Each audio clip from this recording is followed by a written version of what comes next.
Grand Risings. Hope you're having an amazing day so far. Whatever time you watch this video, I hope, your day is yours and you manage to find a way to make it yours, even if it's just a little way. The sun is very beautiful today here. The sky's very clear, it's lovely, very blessed. And today I'm making the video that I've been avoiding making. I'm making the video that I've kind of been avoiding making because it's going to be a long one, and and it means I have to stay on track. It means I have to kind of attempt to follow a linear sentence, and I really struggle with that. So today is the video of why I don't wear shoes as much as possible. And it's not just a one answer. Like, when people ask me, it's quite a difficult question to answer because there's so many reasons why I don't wear shoes, and my journey has been such a long journey now, really. It's been like a 13-year journey to not wearing shoes. And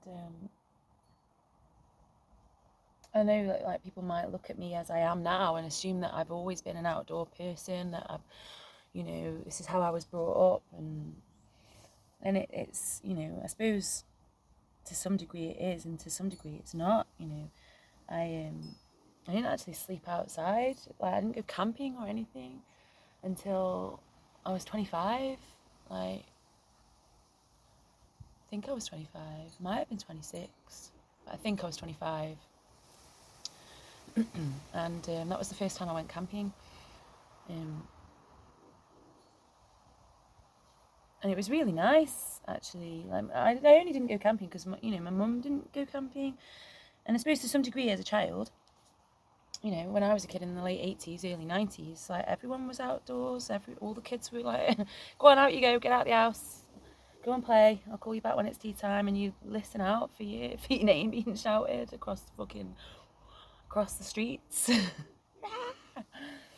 Tea time. And so, yeah, I was always outdoors. And when I was a kid, girls did girl things and boys did boy things, and I kind of got like left with well, where does that leave me? And so I suppose I was always labelled a tomboy, which I don't really think I am. I'm just a more physical person, which I suppose is a masculine attribute, to be more physical. When you divide these things, it doesn't mean that you have to be a man to do masculine things. It's just that these things are, I suppose, more action, and physical things is more, masculine. And I am quite an active person. My body seems to work a lot differently to other people's that I've encountered. I'm really going to try and stay on topic, and I'm really going to try and keep this short and in a slightly linear fashion. But I suppose, like, there's a lot of people that have asked me why I don't wear shoes, and it's really hard to put in the comments. I don't like to keep commenting. I don't like, as much as I really enjoy everybody's comments, even the shitty ones, like, you do make me laugh. You do. Even the shitty comments brings me joy, like, it genuinely does. Yeah, thank you for your negativity, because it really does bring me positivity. It really does. You have no idea. And it is quite hard to write in the comments because it is such a long-winded answer. There is no just like quick answer as to why I don't wear shoes. And also in response, I suppose, to a comment that somebody made about the way that I move my body, when I'm making my videos, and how I am. And this is genuinely me sitting. If you was to meet me in person, this is how I sit, this is how I move, this is how I act, this is, me. This is me.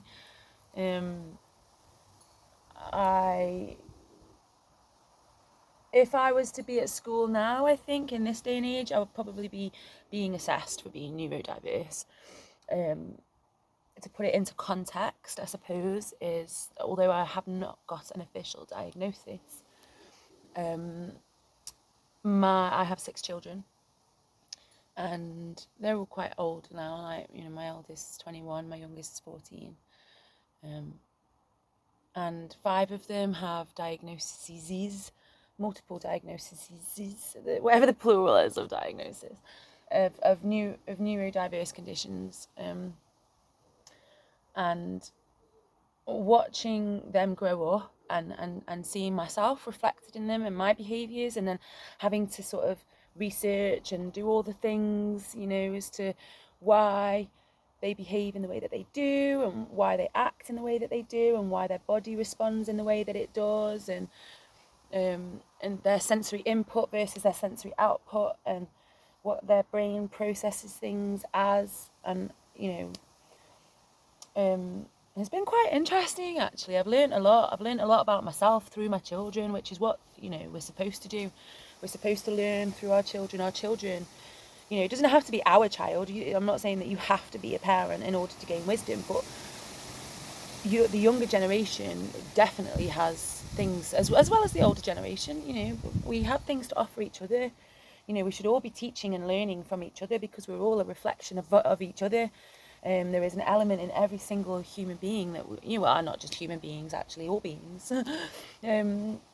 There is an element of us in each being that we see, in each being that we experience, and being able to see me in them and go, oh, that's why I do that thing. Oh, that's why I do that thing. So yeah, I don't have an official diagnosis, but I don't really feel like I need one at the moment, because my time and energy has very much gone into the children. Number 6 is waiting for an assessment. That's been quite an intense journey for them, really, and for me, but more enlightening for me. I'm not sitting here going, oh, woe is me, I have all, you know, all these things with my children. They've been amazing. They're like my favourite people to hang out with. They've taught me so much. They're so wise, and you know, but seeing them and having to learn about their conditions and things like sensory seeking behaviours and why their body moves the way it does, taught me a lot about me and why my body moves the way that it does. And actually, for a long time, I kind of was quite self-conscious about my body. I was very self-conscious about my body and the way that it moved, and especially if I was to go out socialising, I would tend to get drunk because I would be so nervous about going out and taking this out into a public space where people are going to be wanting to interact with me, and then that would just make my body actions worse. Hence why I don't drink anymore. But I've really grown to love my body and the way that it moves, and you know, people might think I'm weird, and they might think that my movements are exaggerated, or that I'm being a certain way for a certain reason, and I'm not. I'm just literally, I've got to a point in my life where I will move my body the way that it feels to be moved, like as long as I'm not, you know, encroaching on anybody else's physical space, as long as I'm not deliberately going out to annoy people, or I'm not intentionally hurting people, or, you know, infringing on their free will, then I will move my body the way that I wish to move my body, because it is my body. And if I'm not comfortable and I want to sit and shake my leg, or I want to touch my head, or put my arms up in a certain position, I will do whatever I want with my body. And everybody has the right to move their body in the way that they want to move their body. But as I said, when I was younger, you know, girls had to sit in a certain position, and girls weren't allowed to do this, and girls did that, and boys did this, and boys did that, and girls did this, and that was just the way it was. And I kind of, you know, was constantly being frowned at, and you shouldn't be acting like that, you shouldn't sit like that, you shouldn't do this, like girls don't do that. And it's just got to the point where I just felt so overwhelmed by everybody else's like opinion and expectations as to what I should be doing with my physical vessel, that I just went, do you know what, I'm just going to go off and do things on my own. And it was one of the best decisions I ever made, really, was to stop like caring what other people thought of my body, and what other people thought about how I moved my body and how I dressed and how I okay, creeping, how do you? Just trying to creep past. Cute. Yeah, so I didn't go camping. I'm trying to stay on topic. I didn't go camping until I was 25. My partner at the time took me, because, you know, they did that quite a lot with their dad. And so, they did the thing. We would often repeat the thing. So my mum didn't take me camping, so it wasn't something I did, whereas his dad took him camping, so it was something that he did and he enjoyed. And whoa, my first time camping, amazing. I loved it. I didn't want to go home. So it's like, oh my God, why would anybody want to live in a house if this is what you can do? And actually at the time, I was kind of aware of the fact that my body was a bit different. It felt things differently. It experiences things differently. I think that there's quite a lot of sensory processing issues going on with my body, and I'm quite undersensitive to my external environment. So if you've seen any of my other videos, where I'm lying barefoot and it's not an issue, I don't really experience pain or which is why I always say don't look at me to be barefoot. Like, my body works way differently than yours, so you're going to need to do it in a totally different way than what I did it. And I can touch the nettles and it doesn't hurt, and I can strip them and I can do the things and it's not an issue. And all my tattoos, people go, doesn't that hurt? And it's like, no, not really. And some people will be like, oh, that's amazing, your body's undersensitive. It's not. It comes with a whole other fucking ton of stuff that, people that are undersensitive, that, I suppose people are going, if people that were oversensitive were experiencing oversensitivity, people would be like, oh, that's a shame. It must be awful to have like constant sensitivities to things. But actually being undersensitive comes with a lot of issues. It comes with a lot of sensory seeking behaviours. It comes with a lot of physical things like moving, like rocking, tapping. It's one of the reasons why I touch my body a lot when I'm talking. It's one of the reasons why I fiddle with things and why I tend to, do things like stretch my arms and fiddle with my hair and rub my face. And it is a sensory seeking behaviour. It's literally like my brain is trying to figure out where it is in relation to its environment by touching its body. It's the only way. All done.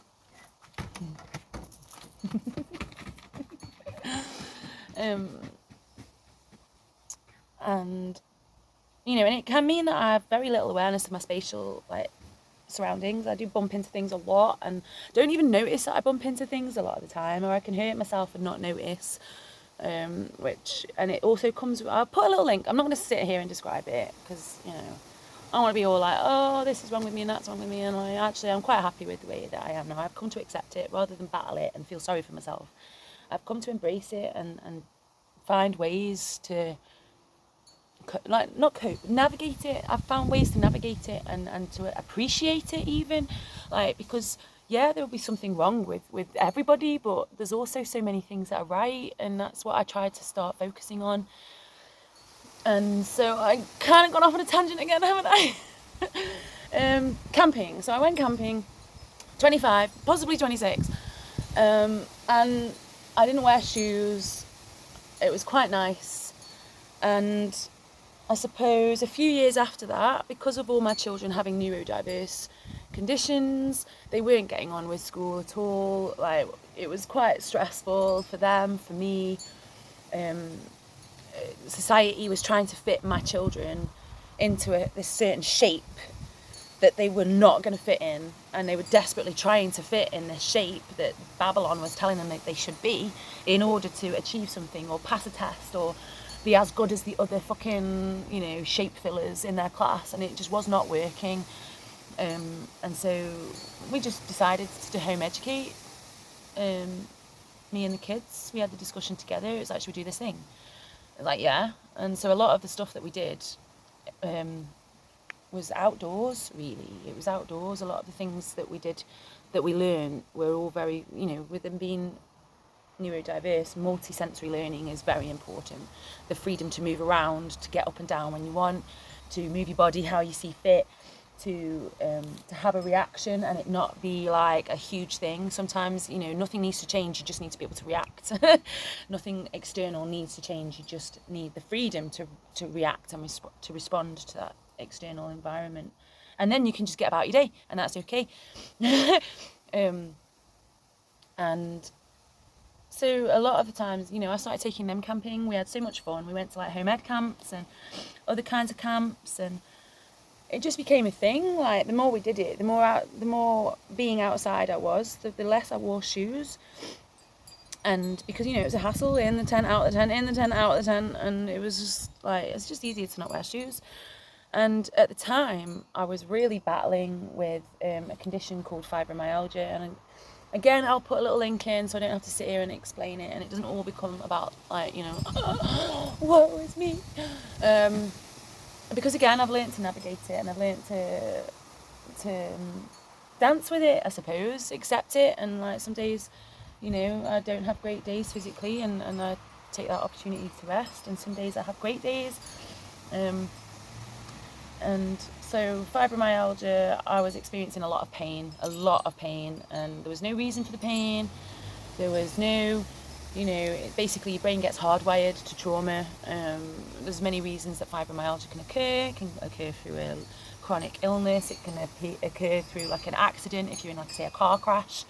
Or it can just be like long-standing trauma that's just consistent, you know, brain, body, you know, all the things.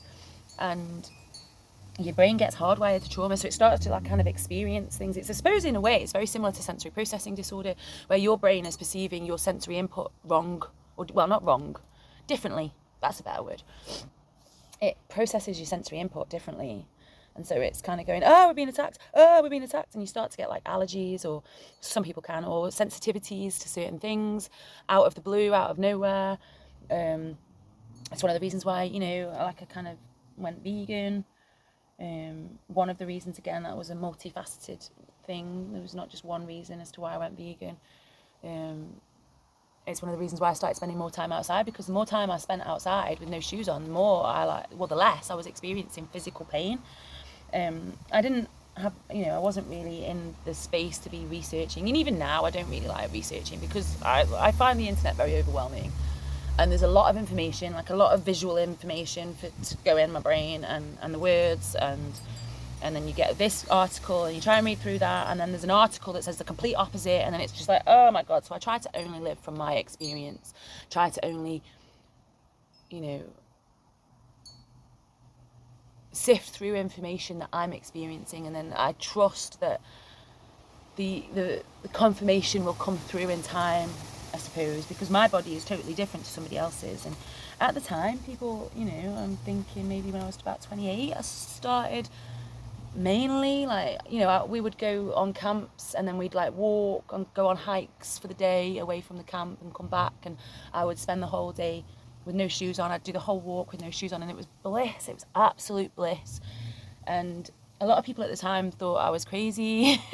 And I was like, I swear, like, not wearing shoes is helping my pain. Like, and at the time, I actually put it down to not experiencing electricity, or like around, like, not living in a house full of electricity, not having a laptop on my legs, not using the phone as much, not being in a house surrounded by lights and blah blah blah. And because I would go back into the house and it'd be like, oh, pain. And I suppose to some degree it might be a bit of both.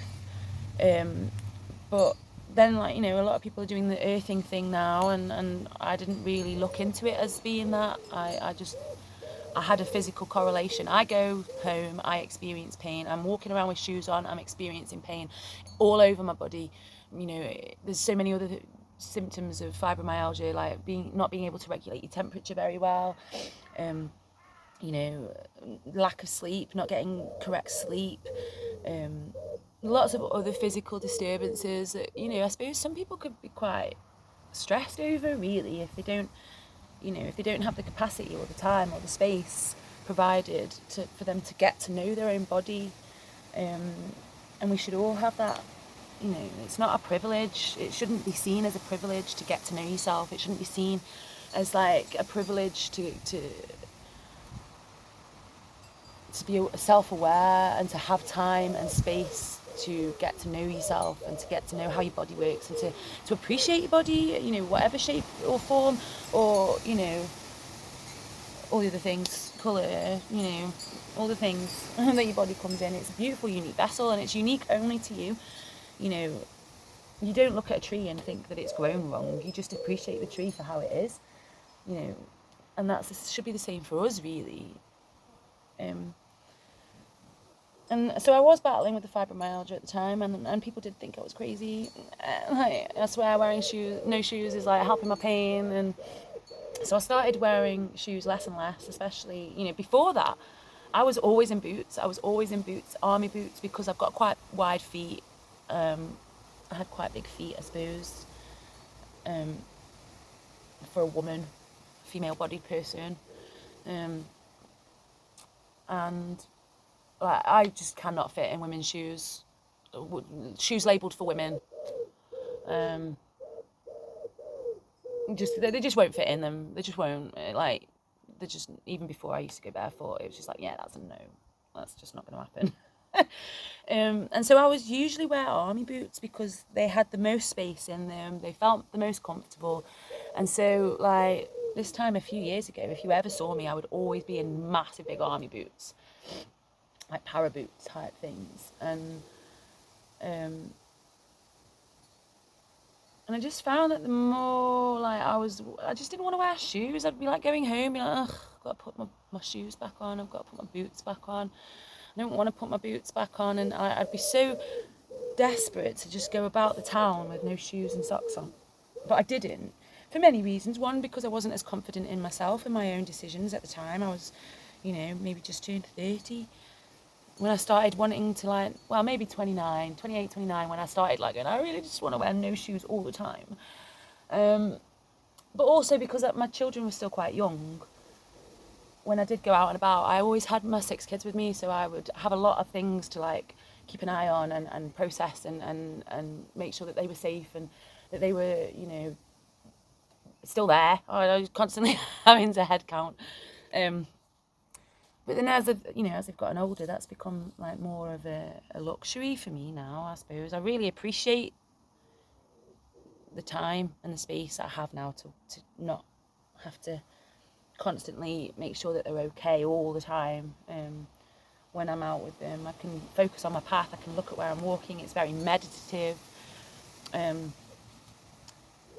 But yeah, I would definitely say that I noticed that there was a big correlation between fibromyalgia flare-up and autistic burnout, and that the sensory processing was quite an issue, and that actually I found going barefoot a lot meant that I wasn't quite so agitated because I was getting more sensory input with not having shoes on. So, like, a thing that comes with the sensory processing, being undersensitive, hyposensitive, is that you have a lot of sensory seeking behaviours, which is also a thing. Addiction is a sensory seeking behaviour.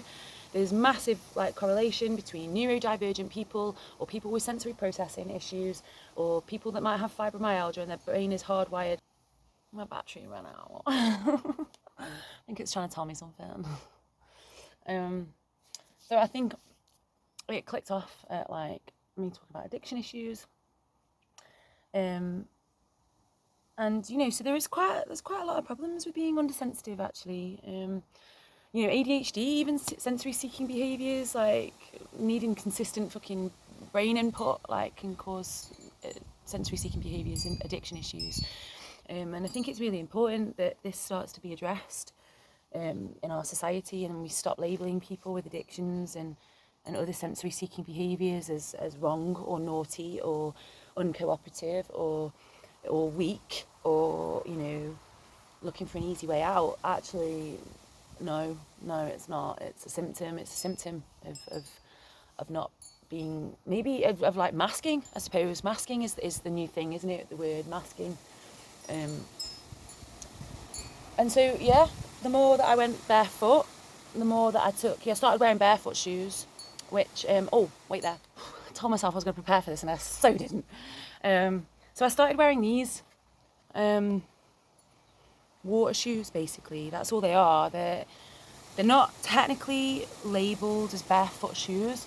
They are labelled as, like, surfers shoes, like water sports shoes, like if you're going to go paddleboarding or surfing, or I don't know, you don't want to go swimming in the sea and possibly step on something.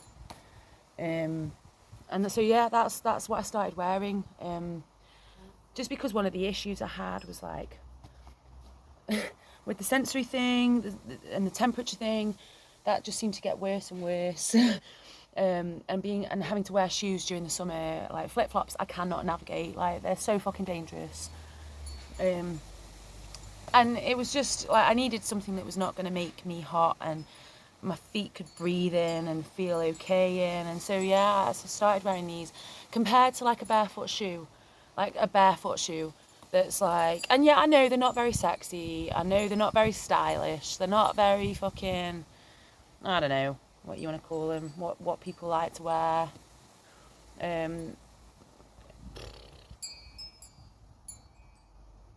But I don't really care. My feet feel like, you know, felt so comfortable in them. I think I started wearing these about 4 years ago. They're so comfortable. And like a barefoot shoe will probably cost you about 85 quid. These cost me 12. And yeah, they do like water in. They're not like waterproof or anything. They are literally there to help your feet just be feet, really. So comfortable. But even these now, like I'll put these on and these can feel like totally intolerable. They can feel like they can make my feet feel hot. Like these are a desperate, like I wear these if I ride my bike. I wear these if I take them at, like they're really good because like you can squeeze them in your bag and, you know, and they're fine, they're great, they're amazing. I will stick them in my bag just in case someone gets a bit of an arse on about me not wearing shoes. You know, an official place. Sometimes, like, if we have to go to certain appointments or to the hospital, like, some of my kids will be a bit like, I don't care if you're not wearing shoes, I don't give a shit. And some of them are like, could you just please, like, wear the shoes? And that's okay, you know, and so I do. It's their appointment. I'm not going to be like, no, I'm not wearing shoes. I'm not going to do that. It's not worth it. I don't, you know, there are some things that you can move on and there are some things that, you know, you can't, and that for me is movable. I'm not going to put my child through, and most of the time they don't care. It's just that sometimes if we go to like official appointments, some of them do, and I can see why. You know, it gets a lot of looks, and sometimes if I go to meet an official person for the first time, I will wear shoes just because I already look like this and they quite often don't take me seriously and assume things about me. And so I do like to go in and change the narrative. I do like to go in and go, actually, I'm quite knowledgeable on all of these things. So there. I've learned a lot through my children, like massively about myself. And when I started getting a lot more, I'd say about 2 years ago, really started to feel more confident in being me and myself. 3 years ago, maybe 3 years ago. And just being like, do you know what? I can't contain my body anymore. I can't, you know, stopping drinking was a great thing to do because it really did bring my awareness to me, and it stopped it stopped me misperceiving my environment. And my environment, our environment, it includes people, it includes words, it includes actions, it includes sensory input, it includes, you know, how you process your memories and events. And alcohol really affects that, like really affects that. Like even just a couple of drinks really affects your ability to process your environment correctly. For you, you know, everybody's perception of their environment will be different. They're both trying to creep. Everybody will process their environment differently, but alcohol definitely stops you perceiving your environment correctly for you. Hey, creepies. Tiptoes. Thank you. And so yeah, stopping drinking was a big one. It really helped me to get to know myself. It really helped me to stop misperceiving my environment and people's words towards me. And, you know, a lot of times we don't act from an authentic place because we don't have the space, I suppose. There isn't, well, maybe we just perceive that there isn't space for us to be ourselves. And for me, being myself, being my most comfortable, authentic self comes with no shoes. And the more that I attached my feet to Gaia and the more that I connected with her, the more I wanted to be outdoors, the more I could hear, the more I saw myself reflected in Gaia and the beings that are in it, in her, on her, out of her, however you want to say it. The more I got to know myself, and the more I got to know myself, the more I got to love myself, and the more I got to love myself, the more I got to love other people and other beings, and just see the beauty in everything. And I suppose it's like the idea, like the closer I got to source, creator, whatever you want to call, God, universe, coder, self, the I am, the it, the thing, the conscious awareness of life, of existence, the more I was barefoot, the more I connected to Gaia, the closer I got to divine source, the more I knew myself through divinity, and the more I knew divinity through myself. And it became like this thing, like when people take their shoes off to go into a church or a mosque or, other holy places, it felt like that. It felt like everywhere I was walking was sacred. It felt like it helped me to turn my experience into a sacred experience, into a divine experience, into everything felt divine. Everything felt sacred when I had no shoes on. I suppose, if you think about going home and you take your shoes off, you're at home and you feel like yourself more, and you feel safe, and so therefore you're more likely to act authentically. And so when I don't wear shoes, it feels like everywhere I go is home. It feels like I'm always at home, and I can always be myself, and I'm always safe. And yeah, I've definitely experienced a lot less like foot pain, like shoes now. The thought of putting any shoes on, like, some people might think it might be a look of judgment, but like sometimes I see shoes and I'm just like, how do you walk in those? How? And like, I swear to God, like, it's not a judgment at all. Anyone that can walk in high heels, I salute you, because it is a skill that I have never had. I have got absolutely no clue how anybody has the ability to do that, because my body just cannot do that. It cannot walk comfortably in like, trainers and stuff. I notice my body moves weirdly, and then I will start to get pain because it's not moving in its natural way. Like, for me, what is my natural way? It's being dictated to by my shoes. Like, it starts from the Gaia upwards always, and so what's on your feet is really important. And that doesn't mean that we should all be walking around in these. That doesn't mean that we should all be barefoot. It means that we should all have the space and the capacity to be able to find the right shoes for us, the right, clothing, even like the right clothing. That was one of the issues that really inhibited my body, was trying to like wear things because it was deemed appropriate, because it was deemed like, oh, well, you're a mum and you have to do these things and you have to be taken seriously, therefore you need to be wearing X, Y, and Z. Oh, you want to, go to a gig, like, then you need to be wearing X, Y, and Z. And like, you want to go out and look fancy, so you need to wear X, Y, and Z. And actually, no, the kids taught me that I watched them struggle to learn, struggle to process, struggle to thrive, because their clothes were actually restricting them, because their clothes were actually inhibiting them, like their uniforms and stuff. And, some of the kids wanted to just wear comfy joggers, comfy t-shirts, things that were sensorily acceptable and tolerable to their skin. And, and same, like, if you've got so much to process, and then you're trying to fucking process and navigate your clothes, and not only what your clothes feel like, but how they might look to other people.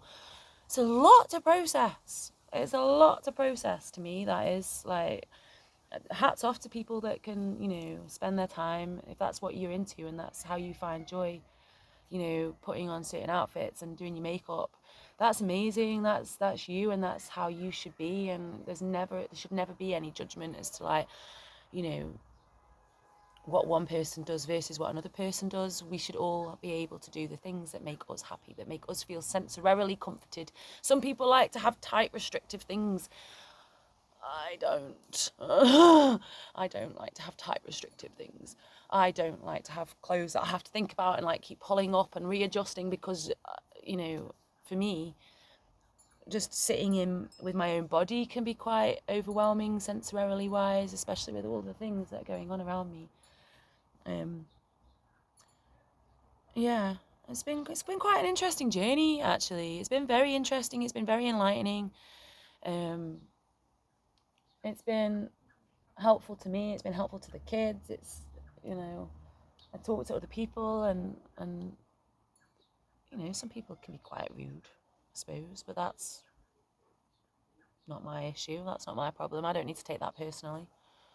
Some people might judge me, and again, I don't need to take that personally either. You can be the fucking, you know, you can be the nicest, fucking juiciest, ripest, fucking tastiest peach on the planet, and you'll still find some fucker that doesn't like peaches, right? So just be a peach. If you're a peach, be a peach. If you're a strawberry, be a strawberry, right? You know, I'm a Kiyotara, so I be Kiyotara. and Kiyotara comes mostly without shoes, and moves like this, and also I will say that, you know, somebody mentioned about like my hand rubbing and why I move, like squeeze my body, and I'm actually one of my skills, one of my gifts that I've been gifted with is that I do intuitive massage.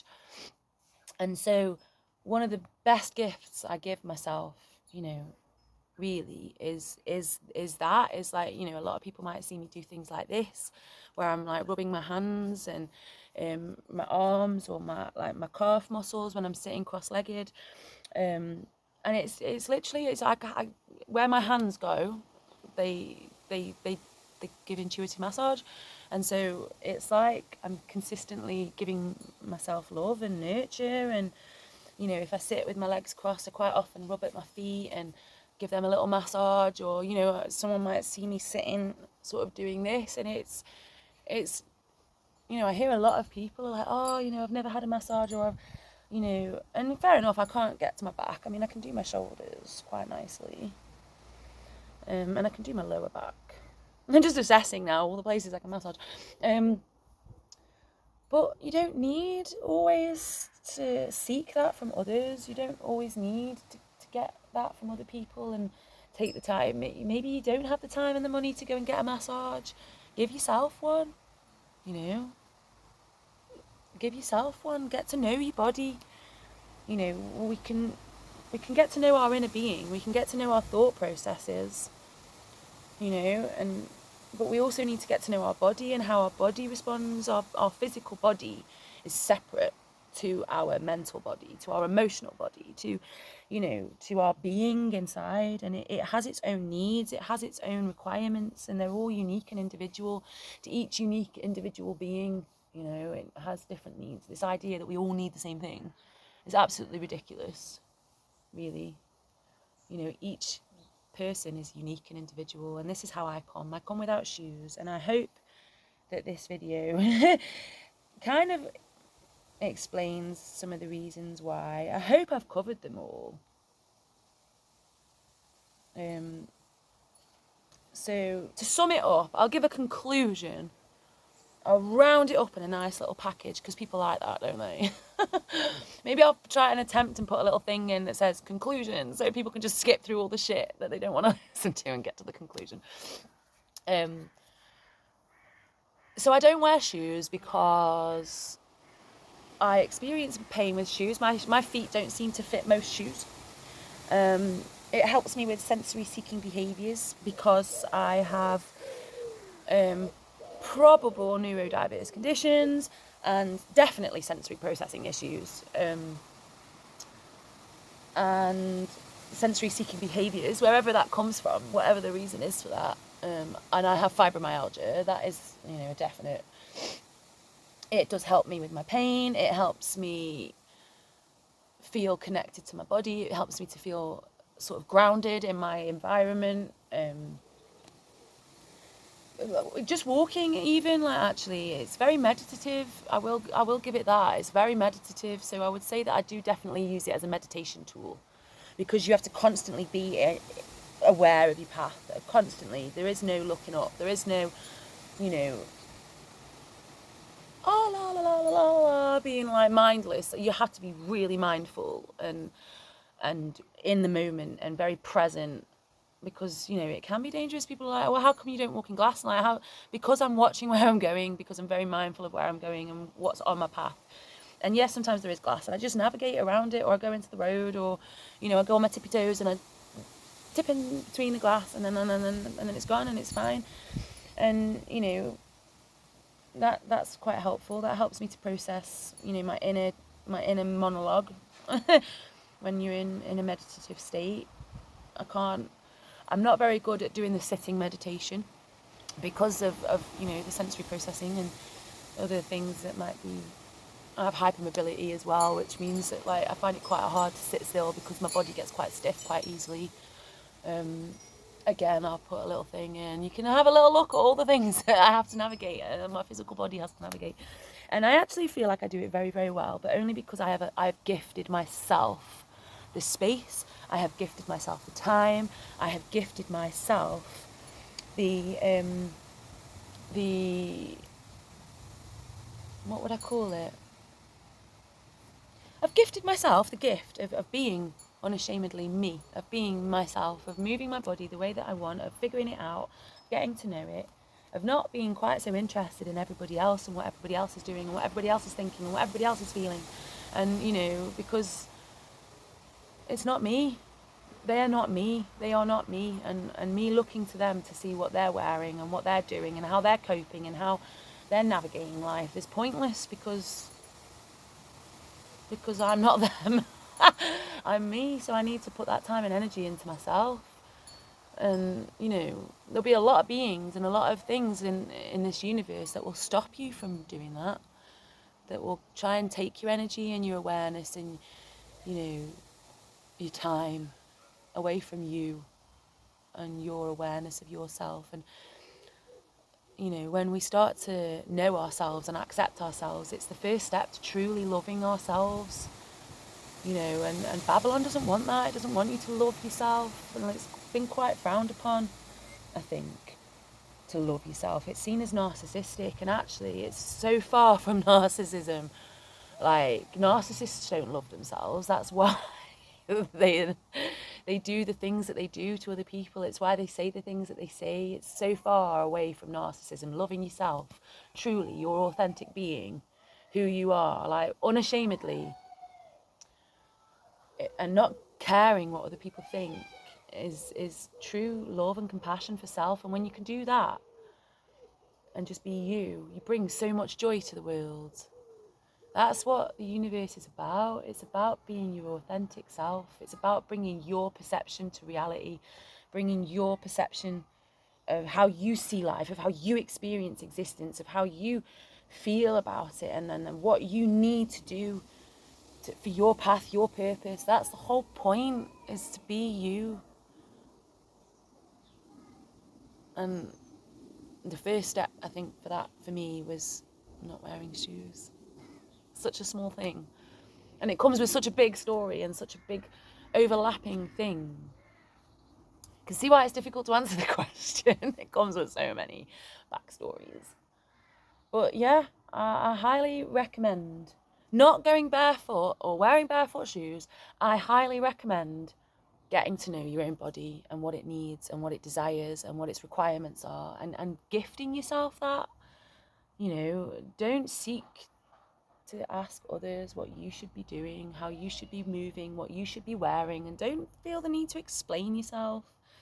You know, like, I know I'm explaining in this video, but I suppose because I want to, not because I feel obliged to, or because I have to, or because, you know, really it's more to encourage other people to just be themselves. If anything, I'm not sitting here at all saying, oh, we should all be, like, there's a lot of people out there who go, oh, it's scientifically beneficial for everybody to go barefoot, we should all be going barefoot. No, we shouldn't, actually, because some people have such severe sensory issues that going barefoot is like torture. Why would you suggest that anybody does that to themselves?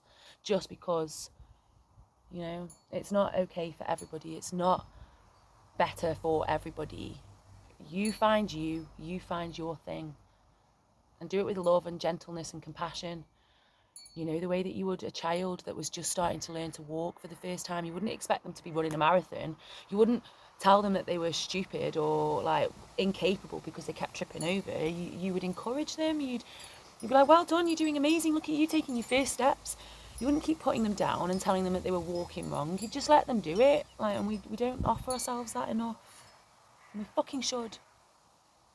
So there, I think I've covered everything. I try to do it in a linear fashion. probably didn't work very well. I'm not a very linear person. And that's okay. That's okay. It will resonate with the people it resonates with, and the people it doesn't resonate with, well, there you go. And if you want to continue putting comments about the way that I move my body, feel free. I don't really care. I'm not really that bothered. I'm pretty certain there are things that you're doing that I would find absolutely bizarre, you know. But I don't feel the need to comment about it or, like, you know, make people feel bad about the things that they do or their actions. You know, that's their stuff, I suppose. If you want to keep commenting your negative shit on other people's videos, keep wasting your time and your energy. Yeah, I think that's about it. So there you go. I hope you have a great day. I hope this inspires you to learn about your own body, to learn about your preferences, your desires, your, you know, sensory input versus sensory output. You know, I hope that this at least gives you some sort of maybe education. If you look at the little links that I'm going to put in about how different people might move their body. So, you know, it's not always a person that judges is coming from like a negative place. It's just might just be ignorance. It might just be a lack of education, that they've never met somebody that moves like that they've never experienced somebody that, you know, does those things that you're doing. And we don't always have to take judgment as, you know, or interest and curiosity as a negative thing. It's only if you decide to take it personally and feel that you've got to defend yourself and that someone's attacking you. Try not to see the attack. Try to see like a lack of education or just a lack of experience or, you know, a lack of knowledge. And when you sit in that place, it's a lot easier to have a conversation with someone and go, oh, well, actually, you know, I do this because of this reason. And I'm actually quite happy with the way that I am. I'm actually quite, you know, accepting of my ways. And, you know, sometimes that's a better way to change someone's perception rather than get defensive and go, rah, rah, rah, rah, who the fuck are you to tell me what I should and shouldn't be doing? Like, sometimes, you know, it doesn't need to be a battle. It doesn't need to be, you know, and accept, I suppose, that you're not always going to get other people to think the way that you think, and that's okay. It's not your responsibility to change other people's minds. The only obligation that we ever have is to ourselves and to our relationship with ourselves. And, you know, and if you have a belief in something bigger than you, then you know, my responsibility is always to myself and to the higher power, to the universe, the greater good. Yeah, I'm trying to keep it concise. Tried. Have a blessed day, and yeah, I love you very, very much. Sending so much love and light out there to people that are struggling to navigate their environment and Babylon and love themselves wholeheartedly and unashamedly. If you don't love yourself, then at least I do. There you go. Have that and take it and nurture it and try and grow that for yourself. Just be you.